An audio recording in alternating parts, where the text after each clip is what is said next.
My name's Paul Sinclair, and I'd like to introduce you today to a series of videos highlighting my research into unexplained phenomena around East and North Yorkshire. If you like what you see, please subscribe to this YouTube channel or find our Truth Proof page on Facebook.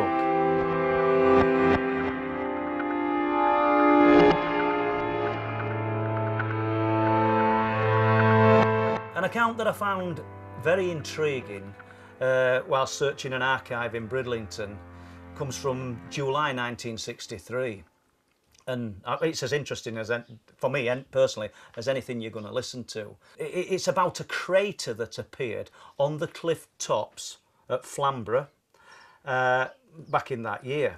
But what I find interesting is, and what the people who discovered the crater didn't know, and I'm sure the MOD were fully aware, was that craters appeared all over the UK in July of 1963. East Lothian, Lanarkshire, they were dotted about all over, and each and every one, the MOD arrived with Geiger counters, with people, with other detecting equipment, and in some of them, Patrick Moore arrived to dispel the myth of little green men. And there's pictures of Patrick Moore back in the day overseeing these craters. He didn't come to the Flambeaux Crater, I don't think. But the Flambeaux Crater, to jump back to it, July 1963, a then young farmer named Colin Hood was cutting hay on his dad's farm. And he went about his business that particular morning. Lovely sunny day, so I'm told, and that relates to the story. I need to add that at the moment. And then later in the day, when he comes back after tea, or before tea should I say, he discovers this crater on the cliff tops, approximately 8 to 10 foot round, oval, as though something's just scooped the earth out and took it. Thinking some things were amiss, at first they thought that, I don't know, pigs or something had been scratching at it, but it were too uniform. But they contacted Coast Guard. And from there, the MOD came with metal detectors and inspected this crater, and which is all highly unusual. It's just a crater that's appeared on cliff tops. And the conclusions are absolutely ridiculous, in my opinion, more ridiculous than the possibility that some other life form's been there. Because the Army and the MOD decided that lightning had struck a pocket of gas on the cliff tops and created this crater. There was no storm. It's chalk. The cliffs and the land around Flambeaux, chalk deposits. We're right on edge at cliffs. Incidentally, it's very close to where, in 1970, the UFO allegedly landed on the cliff tops, verified by the butcher at Flambeaux and the lighthouse keeper. Location is key once again.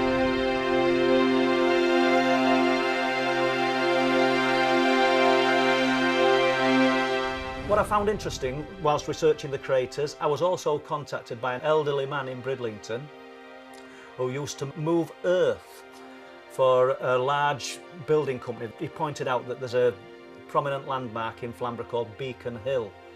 Well, back in 1963, he said Beacon Hill was a lot bigger than it was, and they were removing gravel, taking it to building sites, I would have thought, and things. Nobody'd get away with removing some kind of prominent landmark like that today. But what's interesting, he was all around that area of land, and he told me about a second crater that appeared in July 1963, and he knew about what we've called the Hood Crater, and that's known as the Hood Crater in old newspapers as well, because this thing at Flambeaux got into the newspapers of the day, not just the Bridlington ones, but the outside of the region.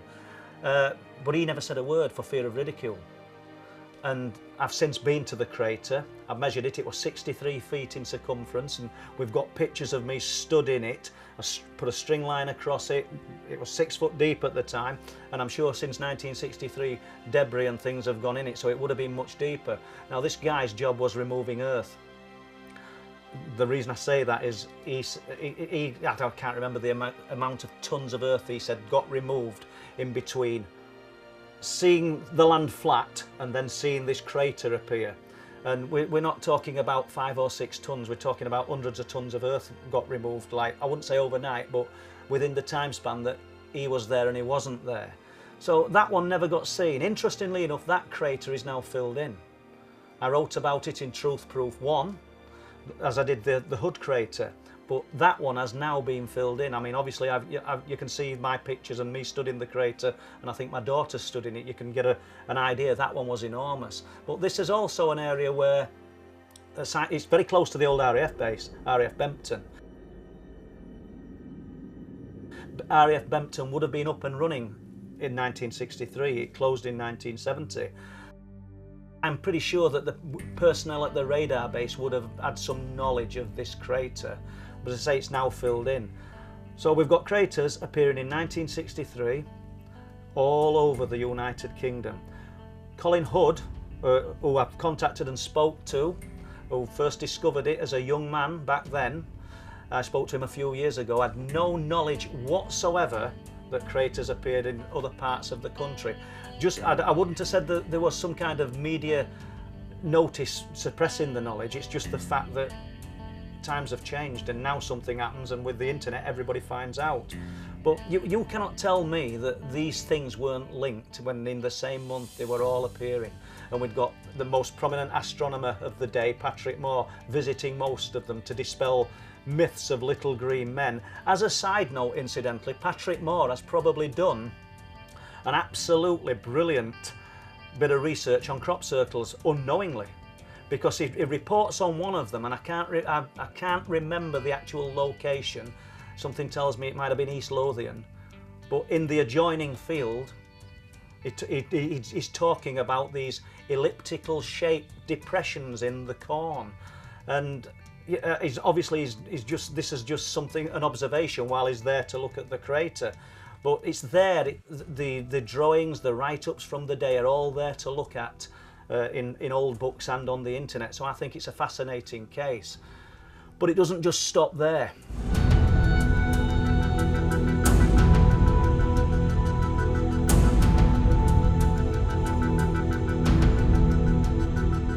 Eight days later, literally probably 300 yards away from where the crater, which we've called the Hood crater, appeared, the one that the lightning hit a pocket of gas, and that ridiculous, to me it is anyway, the Coast Guard station at Flambeaux observed a UFO in the sky, a 7-hour sighting.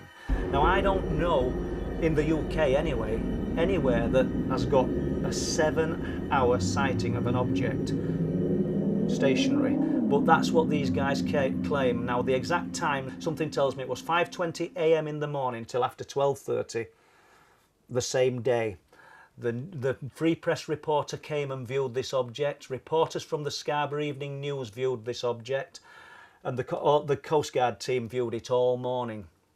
And this is 8 days after that sighting, the craters, and they claim that this thing, when viewed through binoculars, sometimes resembled a triangle with a deep white line down the side of it, and then it almost morphed. I don't think they used the word morph, but it changed shape at other times and resembled a shortened bullet.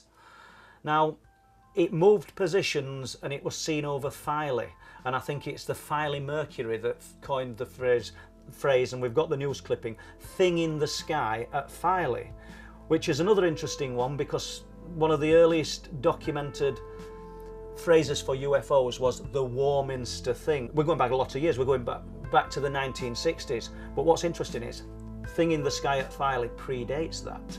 So maybe the Warminster thing has just been taken from the Filey, because, you know, the description of the Filey object. So we've got this object 8 days later. The explanation for it was that it could have been a meteorological balloon that has expanded to a massive size and then exploded. Well, this balloon then, if we're to believe it's a balloon, stayed in one position 7 hours.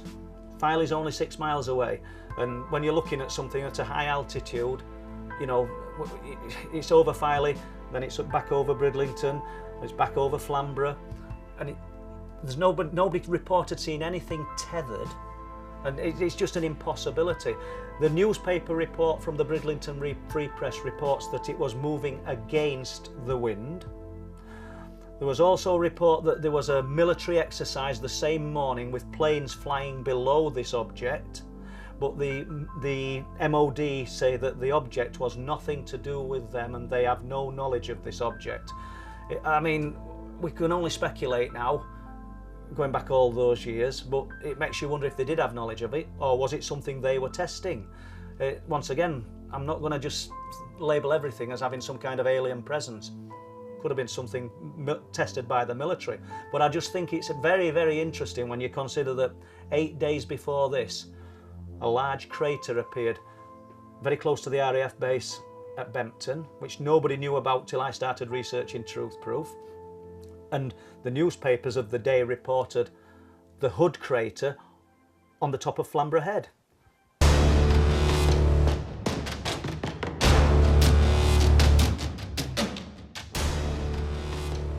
Moving on from the Crab Rock sighting, moving on over 50 years, I'd like to relate another story that I've only just recently been told. This is a security guard that was working on doing some private security on the cliff tops around Bempton and Flambeaux while a survey were being done back in 2013. We have a specific date when this occurred, and it was November the 30th, 2013 that this guy were working up there.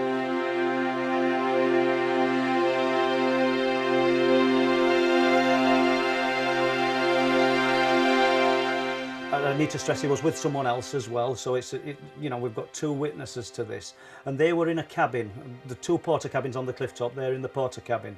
I think they were linked, so we've got one large unit, and the time was approximately 2 a.m. in the morning on November the 30th, 2013.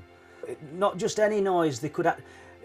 He couldn't stress enough how this noise made their internal organs feel as well. It was a low-pitched noise, he said, but it seemed to separate every organ in your body, as in they could feel his kidneys, his heart, his liver.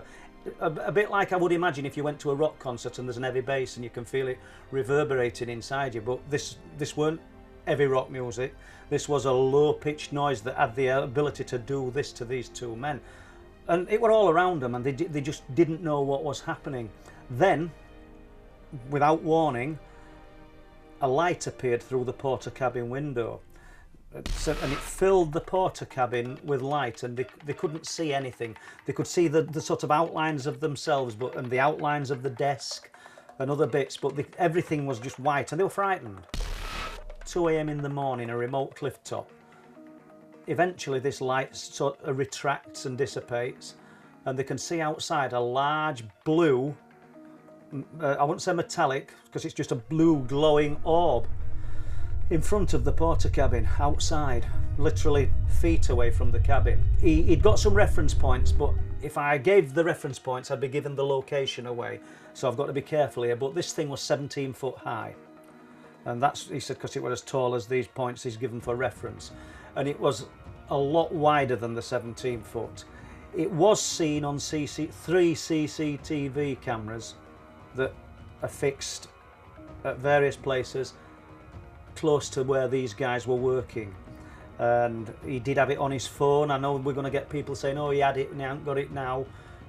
I only found out about this sighting a few weeks ago, and he's since changed phones and he hasn't got it anymore. So what we've got is this guy's word that this luminous metallic large object landed on the cliff tops, filled the cabin with light. There's no missing time. It was just there, and then it was gone. But I think it's interesting because, as we've just spoken about, over 50 years before, we've got a luminous sphere of light the size of a football appearing at Crab Rocks, just a few miles away. All those years in between, and every decade, and every lifeboat log, and every Coast Guard log, all have accounts about unexplained spheres of light. And you know, when he talks about this thing filling the cabin, when these guys talk about this thing hovering over their heads, we've got to assume, I think, that there's some intelligence attached to these spheres of light. And we could go on and on. I think in season 2 we'll probably talk about the light forms in more detail. But for now, I hope you've enjoyed. Please subscribe to this channel by clicking the icon. Click on the notification bell to get notification of future videos.